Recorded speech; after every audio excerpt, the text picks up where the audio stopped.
자, 다음은 언어 자본 이제 251쪽 갈게요. 자, 역량과 경제력은 많은 것을 가능하게 하지만 모든 것을 가능하게 하지 않다. 그러니까 어떤 지위와 경쟁력이 있다고 그 사람이 모든 걸 가능하게 하지 않아요. 여러분 아시죠? 세상 사셔서 1위 보고 그래서 아실 거예요. 그래서 얼마나 성공했느냐와 상관없이 우리는 모두 주변이 허용하고 승인하는 것에 좌우되죠. 의견을 거르지 않고 표현해도 되는가? 아니면 신중한 사람으로 비추는 것이 더 현명할까? 이런 거, 이런 거는 뭐냐면, 조금은 대개의 다수에게 수용되는 감각, 수용 감각이라 부른대요.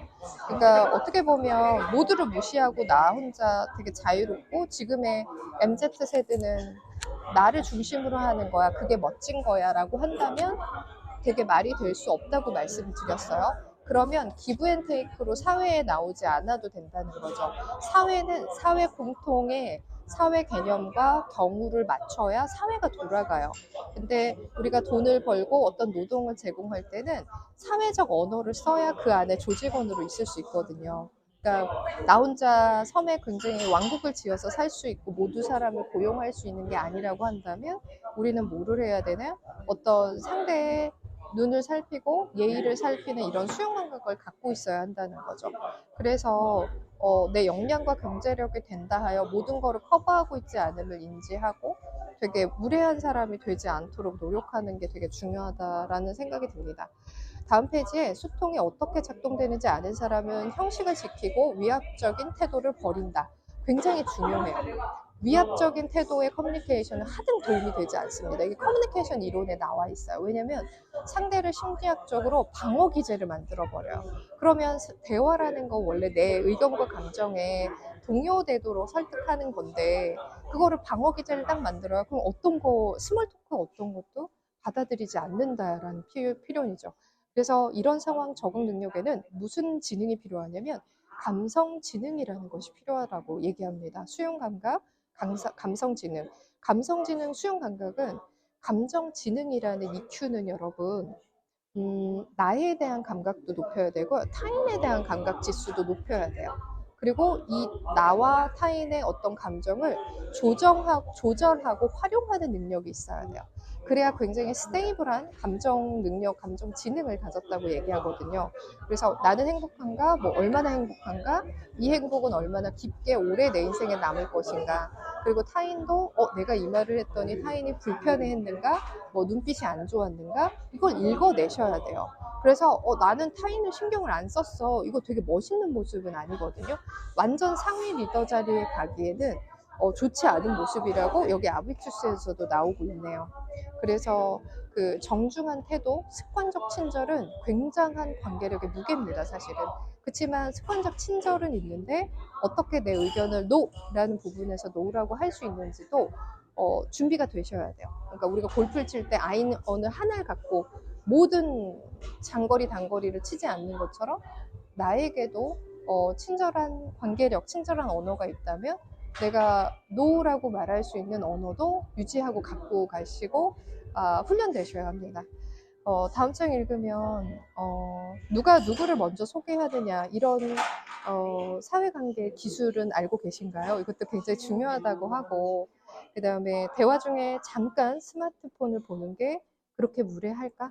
당연히 어떤 것도 생사를 좌우하진 않아요. 그죠? 여기서 그래요.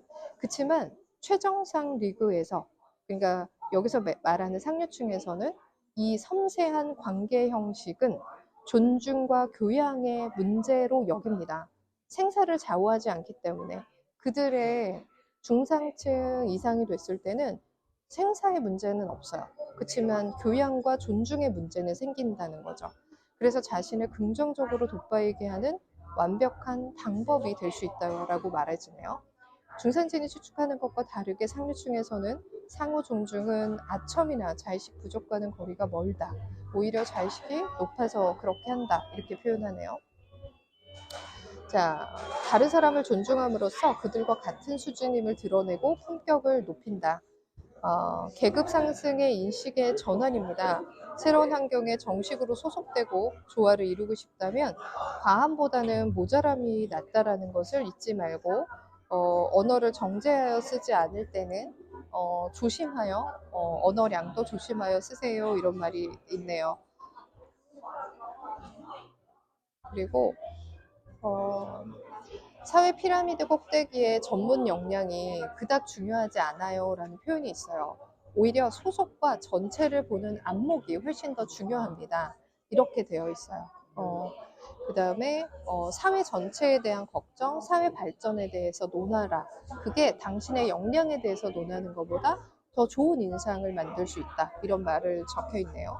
그 다음에 또 말하지 말고 보여라 라고 되어 있는데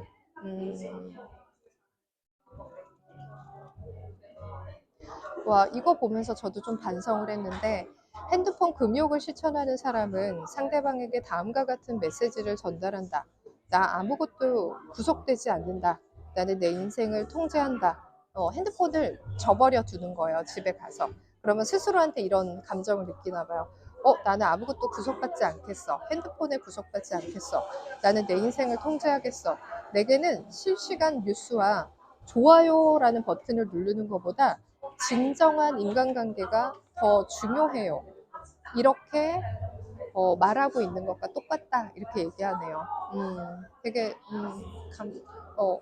되게 좋은 얘기라고 생각돼요. 여기 어딘가에 제가 밑줄을 쳤는데 책을 읽는 거, 어휘를 확장하는 거, 정밀한 언어를 쓰고 그 다음에 한정어가 아닌 아까 방금 전에 얘기하는 정밀한 언어를 쓰는 거는 상대를 이해하고 공감하는 능력을 높입니다. 그래서 이렇게 많은 단어들을 거치고 느끼고 내가 활용해서 사용하는 거는 아주 뛰어난 자신의 감정을 잘 표현하는 건강한 사람이 되는 길이고 또 타인의 감정도 잘 읽어내는 사람이 될 수 있다라고 표현이 돼요. 그래서 이런 것들이 이렇게 인간관계에 더 중요한 그 시간들을 이렇게 독서를 자꾸 하려고 들고 많은 단어 어휘를 내 거화 하려고 하고 그거를 선택적으로 만나는 사람한테 쓰는 거는 아마 관계에 굉장히 큰 도움이 될 거라고 생각이 듭니다. 자, 지위 표시를 너무 노골적으로 내보이는 사람은 스스로 수준을 떨어뜨립니다. 심리학에서는 성공한 사람의 겸손한 자세를 카운터 시그널링이라고 부르는데 한 문장으로 기술하면 과시하지 않음으로써 과시한다. 이 표현이 됩니다. 과시하지 않음으로써 과시한대요. 네. 자, 어떤 표현이 사회적으로 수용되는지 모른다는 뜻. 자기 주의를 이용해야 할 만큼 무능하거나 권위가 느껴지되 부드러운 표현 방식이 최고의 품격을 만듭니다. 자, 본인이 되게 강하게 말하는 분들 보면 그 표현 방식이 사회적으로 수용되는지 수용 안 되는지를 모르기 때문이라고 말하고 있어요. 그래서 권위가 느껴지되 부드러운 표현 방식이 최고의 품격을 만들고 자연스럽게 품위와 자제력을 드러낼 수 있습니다. 그 다음에 논리적인 주장으로 자신을 입증하는 위치에 있음을 알려줄 수 있습니다. 이렇게 말을 하고 있네요. 그 다음에 이런 말이 있어요. 책의 저자가 이런 말을 해요. 상류층의 자녀는 명성을 가장 많이 좌우하는 언어 아비투스를 집에서 바로 가족 식탁에서 습득합니다. 그에 비하면 학교에서 습득하는 언어 역량은 외국어 학습 정도입니다. 이렇게 말하고 있어요. 그러니까 여러분 제가 다른 영상에서도 말했듯이 우리가 구글 번역기 같은 언어력을 커뮤니케이션 영역의 전부라고 생각하시면 안 됩니다. 그러면 내 어머니, 아버님, 내 형제, 자매들하고 갈등이 있으면 안 돼요, 사실은. 번역으로 다 됐다면. 근데 우리가 적절한 감정, 어떤 감정과 오해에 대한 해소, 이 커뮤니케이션 영역에 인지가 없으면 이거를 중요시 다루지 않아요, 많은 분들이. 그래서 이거는 다뤄지고 해소되고 더 좋은 관계를 만들 수 있는 도구, 아주 필수적인 파워풀한 도구구나를 아시면 이거를 좀 시간을 내서 훈련하시고 잘 활용하시면 되게 좋은 노년의 이상이 있지 않을까라는 생각을 해봐요. 이것도 굉장히 충격이었어요. 중상층의 소통 방식에는 좋은 협상력과 장기 홍보력이 중요합니다. 그들의 언어 방식에서 확인할 수 있는 게 같은 목표를 두고 여럿이 경쟁할 때는 감정적으로 동요하지 않고 수사학을 유지하기가 더 어렵습니다. 언어가 금세 방어적으로 들리고 가르치려는 것처럼 보이며 조급함이 느껴집니다. 이렇게 표현이 되네요. 어, 그래서 말끈기를 어떻게 다루느냐의 차이를 지위가 높은 사람은 그리고 일반 중산층은 이렇게 나눠서 얘기를 했더라고요. 나름 아프지만 타당하다라는 생각이 들었어요. 지위가 높은 사람은 다른 사람이 말을 끊어도 느긋하게 반응합니다. 끼어든 사람을 무시하거나 감정적 동요 없이 조용히 저지합니다. 그 다음 아무 일도 없었던 것처럼 하던 말을 계속 이어갑니다. 이런 태도는 청중에게 다음과 같은 메시지를 전달하죠.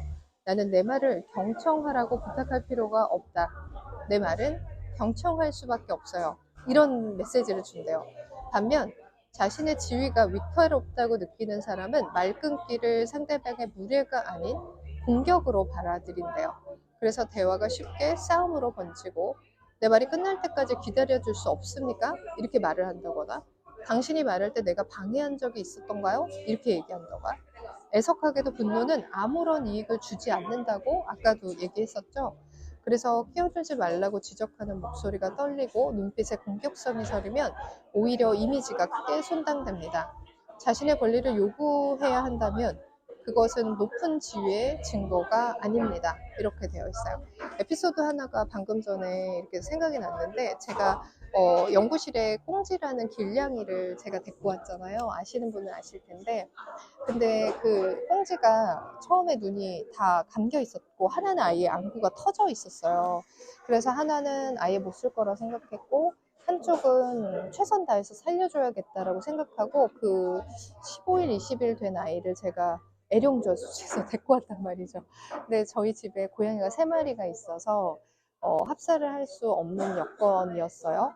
아이들도 너무 예민하고 얘는 너무 아가고 그리고 저는 연구실에 출근해 있는 시간이 너무 길어서 그러면 얘가 우선 안정을 찾아야 되니까 연구실에서 있자 이렇게 연구실에서 키웠는데 그 친구가 구했을 때 그 일산의 파주에 응급 24시 병원을 갔다가 원래 저희가 가던 병원이 아닌 다른 병원을 연남동에 추천을 받았어요. 그래서 사실은 우리 꽁지가 거기 병원을 다니는데 그 의사 선생님이 되게 성질이 좀 급하세요. 그래서 이 아이가 이랬고요. 지금 뭐 12시간 밥을 먹었는데 응아나 쉬아는 아직 안 했고요. 라고 하는 상대가 이 아이를 살핀 내용이나 그런 것들을 안 들으려고 하더라고요. 그래서 저희 어머니가 설명을 하다가 그분한테 칼같이 잘리는 모습을 봤는데 그분은 그냥 자기의 말을 잘랐다는 기분 나쁨이 이렇게 막 눈에 막 그 공격성으로 드러나고 말투에 막 그런 모습이 드러나요. 근데 그분의 특징은 또 되게 친절하고 싶어요. 그래서 아이에 대해서는 갑자기 너무 예쁘다 막 이렇게 맥락이 일치하지 않게. 근데 상대 말을 끊을 수도 있거든요. 그러면 어머니 제가 먼저 설명을 좀 드리고 이따 질문을 좀 하실까요? 라고 말을 해도 돼요. 이거는 다 어투와 어조와 발성의 문제예요. 근데 그분이 그거를 훈련하지 않다 보니까 의사쌤의 그 말을 끊는 모습이 굉장히 공격적으로 보였단 말이죠. 그래서 제가 그날 생각했어요. 여기는 응급치료만 끝내고 오지 않겠다. 이렇게 영업을 할 수도 없고 제대로 먹고 살 수도 없고 그게 악순환이 이어지면 본인은 더 급하고 또 너무 열심히 또 환자들한테 본의 아니게 매달리게 되고 이렇게 되실 거예요. 그래서 언어라는 게 생각보다 조금만 집중해서 훈련을 하고 집중해서 스스로 이렇게 어떤 단어를 선택할까 내가 조금은 아랫배 윗배에다 힘을 주고 좋은 보이스로 얘기해야지 이런 태도는 굉장히 중요합니다. 네. 그래서 그런 부분들은 자꾸 예민하게 긍정적으로 예민하게 받아들이는 거는 너무 중요할 것 같아요. 그래서 그런 것들은 해보시라고 권하고 싶어요. 네. 자, 이거 여기까지 밑줄을 다 하려고 했는데 생각보다 그렇게 안 되네요. 제가 인상 깊었던 걸 읽고 그거에 맞는 현상의 에피소드를 푸니까 우선 부족하지만 이렇게 올리고 더 발전해 나가 보도록 하겠습니다. 그리고 오늘은 혜림 씨가 지인의 그 지인분의 아버님이 돌아가셔서 장례식장에 갔어요. 그래서 여러분 오늘은 실시간 테스트를 못하게 돼서 죄송하다는 말을 같이 드릴게요.